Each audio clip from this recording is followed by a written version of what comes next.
Assalamu alaikum students. In this lecture we will discuss about the ozone layer depletion, causes and effects of ozone layer. सबसे पहले हम देखते हैं कि ozone layer होती क्या है। ओजोन लेयर एक लेयर है made up of ozone O2 which is present in the stratosphere, and the main function of this layer is to absorb the harmful ultraviolet radiations which are coming from the sunlight. जब सन की light हमारी तरफ आ रही है तो उसके साथ ultraviolet radiations सन से हमारी ज़मीन की तरफ आती हैं। उस अल्ट्रावायलेट रेडिएशंस को अपने अंदर अब्जॉर्व करती है ओजोन लेयर। तो ये मेन फंक्शन है ओजोन लेयर का। Ozone layer is located in the stratosphere. जो एटमॉस्फेयर है उसकी डिफरेंट लेयर्स हैं। सबसे पहली लेयर है ट्रोपोस्फेयर, जो कि सतह ज़मीन से 12 किलोमीटर अबव अगर हम ऊपर जाएं तो 12 किलोमीटर तक जो लेयर है पहली लेयर उसको ट्रोपोस्फेयर कहते हैं। 12 किलोमीटर से 50 किलोमीटर तक स्ट्रेटोस्फेयर है। उस स्ट्रेटोस्फेयर के अंदर ओजोन लेयर पाई जाती है। ये जो लेयर्स हैं एटमॉस्फेयर की डिफरेंट हैं, उनको हमने एक दूसरी वीडियो के अंदर ऑलरेडी डिस्कस कर लिया है। तो ओजोन लेयर स्ट्रेटोस्फेयर के अंदर होती है, ठीक है, और ये क्या करती है कि अल्ट्रावायलेट रेडिएशंस को अपने अंदर अब्जॉर्ब करती है। Ozone layer is a region in the earth's stratosphere that contains high concentration of ozone and protects the earth from the harmful ultraviolet radiations of the sun. It has the potential to absorb around 97 to 99% of the harmful ultraviolet radiations. Ozone के अंदर ability होती है 97 से 99% ultraviolet radiations को अपने अंदर अब्जॉर्ब करने की। Coming from the sun that can damage the life on the earth. अगर ओजोन लेयर उनको अपने अंदर अब्जॉर्व ना करे तो जो ट्रोपोस्फेयर के अंदर लाइफ एग्जिस्ट कर रही है, हमारी ज़िंदगी एग्जिस्ट कर रही है, इंसानों की, पौधों की, जानवरों की, जानदारों की, मैरीन लाइफ की, तमाम किस्म की लाइफ को ये वाली रेडिएशंस इफ़ेक्ट कर सकती हैं, उनको क्या कर सकती हैं, नुकसान पहुंचा सकती हैं। तो ओजोन लेयर इसलिए बहुत इम्पॉर्टेंट है। ओजोन लेयर डिप्लीशन क्या होती है? डिप्लीशन का मतलब होता है किसी भी चीज़ का कम होना, किसी भी चीज़ का ख़त्म होना। तो ओजोन लेयर जो स्ट्रेटोस्फेयर के अंदर मौजूद है वो कम हो रही है, उसको नुकसान हो रहा है, उसके अंदर डिक्रीमेंट आ रहा है, डिक्रीज़ हो रही है। किस वजह से और ये क्या है इसको हम डिस्कस करते हैं। Ozone layer depletion is the gradual thinning of the ozone layer in the upper atmosphere caused due to the release of chemical compounds containing gaseous bromine and or chlorine from the industries or other human activities।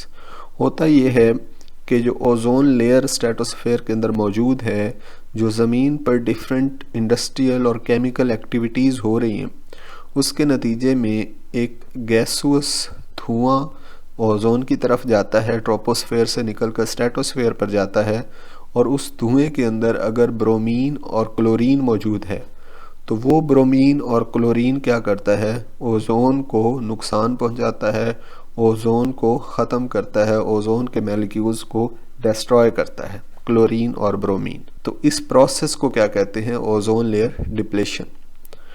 Ozone layer depletion is the thinning of the ozone layer. Ozone layer की thinning का process, ozone layer जो कमज़ोर होती जा रही है, उसका size कम होता जा रहा है, तो उस प्रोसेस को ओजोन लेयर डिप्लेशन कहते हैं।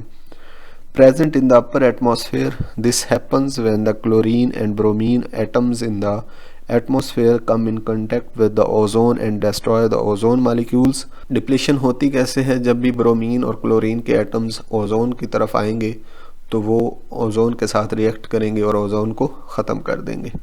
1 chlorine can destroy 1 lakh molecules of ozone. एक क्लोरीन का आटम जो है, एक क्लोरीन 1 लाख ओजोन मॉलिक्यूल्स को डिस्ट्रॉय कर सकता है। तो यू कैन इमेजिन के how important is this topic and how important to control the damage of ozone layer by restricting the use of these chemicals containing are causing the smoke of like chlorine and bromine, so it is destroyed more quickly than it is created. ठीक है, इतनी जल्दी बन नहीं रही जितनी जल्दी in chlorine और ब्रोमीन के जो है वो एटम्स के ज़रिए वो क्या कर रही है, डिप्लीट हो रही है.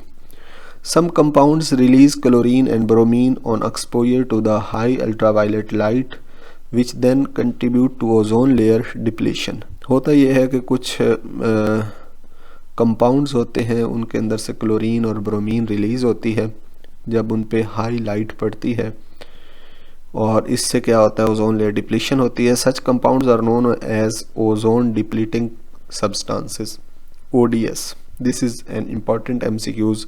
What is ODS? ODS is a ozone depleting substances. The ozone depleting substances that contain chlorine, ozone depleting substances जिनके अंदर क्लोरीन होती है वो कौन कौन से हैं? Chlorofluorocarbons, carbon tetrachloride, hydrochlorofluorocarbons and methyl chloroform.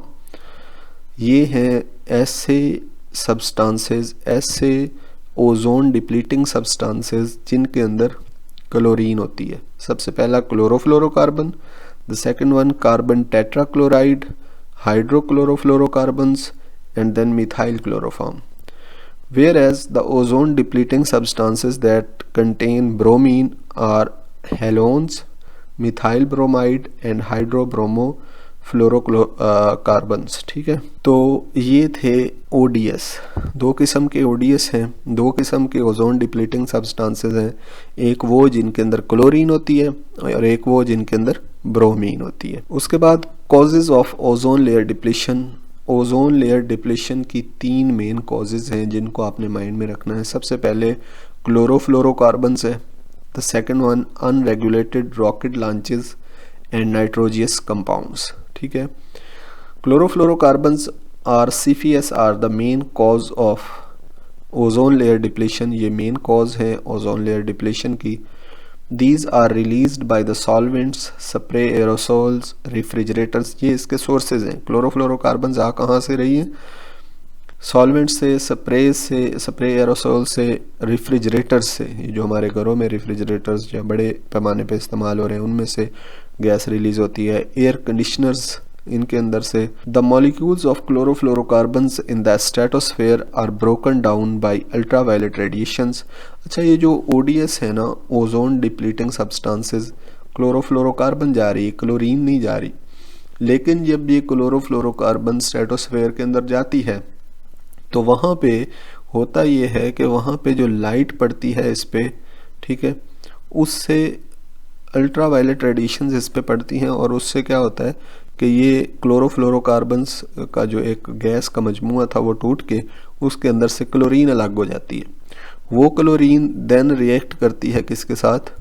Ozone के साथ. इसी तरह हेलोन्स वगैरह जो ब्रोमीन कंटेनिंग ODS हैं वो भी इसी तरह वहाँ पे रेडिएशन से टूटते हैं. ब्रोमीन डायरेक्ट जाकर रिएक्ट करती है ओजोन से and release chlorine atoms. These atoms react with the ozone and destroy it. Second, the first one was chlorofluorocarbon. Second is unregulated rocket launches. Researchers say that the unregulated launches of rockets results in much more depletion of ozone layer than the CFS does. असल में जब rocket launch होता है तो बहुत सारी huge amount of gases reactions हो रहे होते हैं जिसकी वजह से बहुत सारी गैसेस जो हैं वो रिलीज़ होती हैं. अगर उन गैसेस को कंट्रोल ना किया जाए, उनको रेगुलेशंस, लॉज एंड रेगुलेशंस के तहत ना लॉन्चेस की जाएं तो फिर क्या होगा कि वो ओजोन को बहुत नुकसान पहुंचाएगा. इसी तरह much more depletion of ozone layer than the. अच्छा, if not controlled, this might result in a huge loss of the ozone layer by the year 2050. अगर ये रॉकेट लॉन्चेस को रेगुलेट ना किया गया, इनको कंट्रोल ना किया गया तो 2050 तक ओजोन लेयर का बहुत बड़ा नुकसान हो चुका होगा. उसके बाद नाइट्रोजस कंपाउंड्स हैं, जो नाइट्रोजन कंटेनिंग कंपाउंड्स हैं such as NO2, NO and N2O are highly responsible for the depletion of the ozone layer. तो कॉजेज़ में 3 आपने याद रखनी है, chlorofluorocarbons, unregulated rocket launches, nitrogenous compounds. Then effects of the ozone layer depletion. Ozone layer depletion तो हो जाएगी, लेकिन उससे इफ़ेक्ट्स क्या होंगे, नुकसानात क्या होंगे। सबसे पहले इफ़ेक्ट ऑन ह्यूमन हेल्थ, ठीक है, इंसानों को नुकसान। Then effects on animals, animals को भी नुकसान।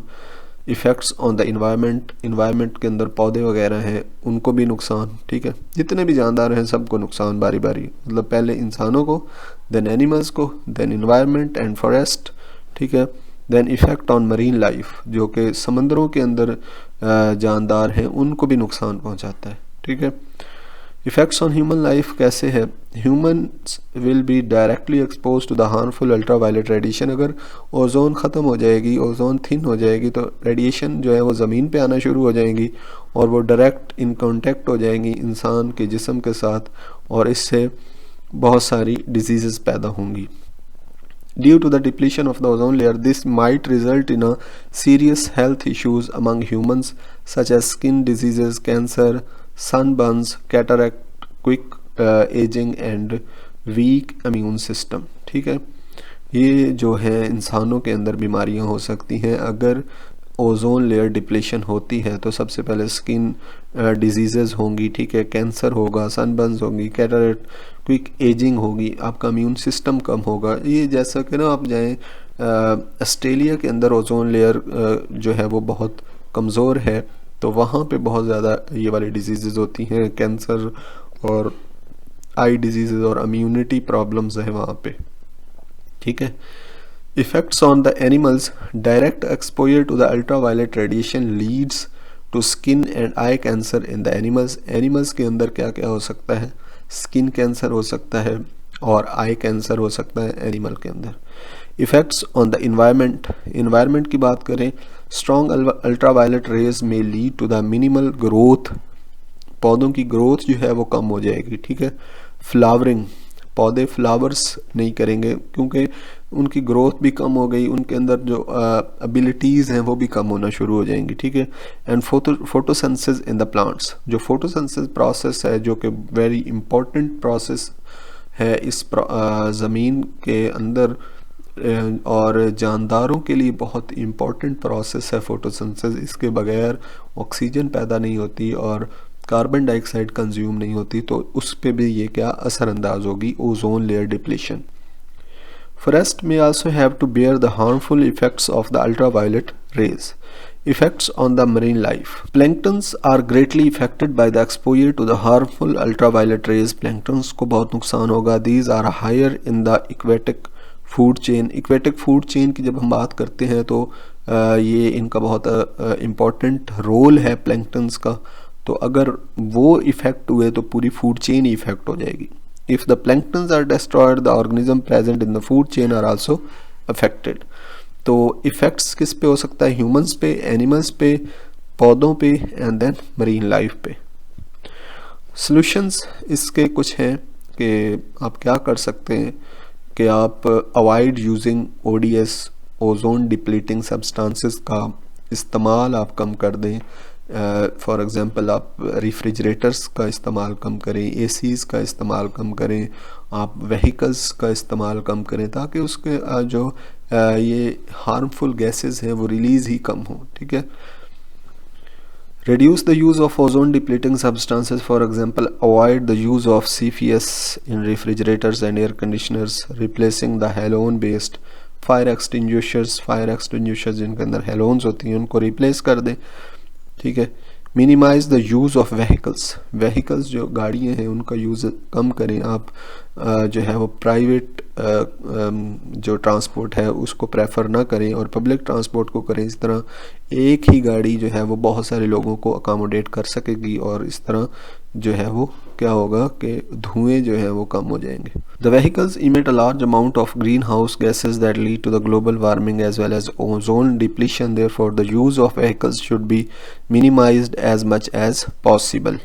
Use eco friendly cleaning products, ऐसे प्रोडक्ट्स इस्तेमाल करें जिनसे इन्वायरमेंट गंदा ना हो, ठीक है। Most of the cleaning products have chlorine, cleaning products के अंदर क्लोरीन होती है ज़्यादातर के अंदर, ठीक है, ये जो डिटर्जेंट्स वगैरह इस्तेमाल होते हैं। and bromine, releasing chemicals that find a way into the atmosphere and affect the ozone layer. These should be substituted with the natural products to protect the environment. ठीक है.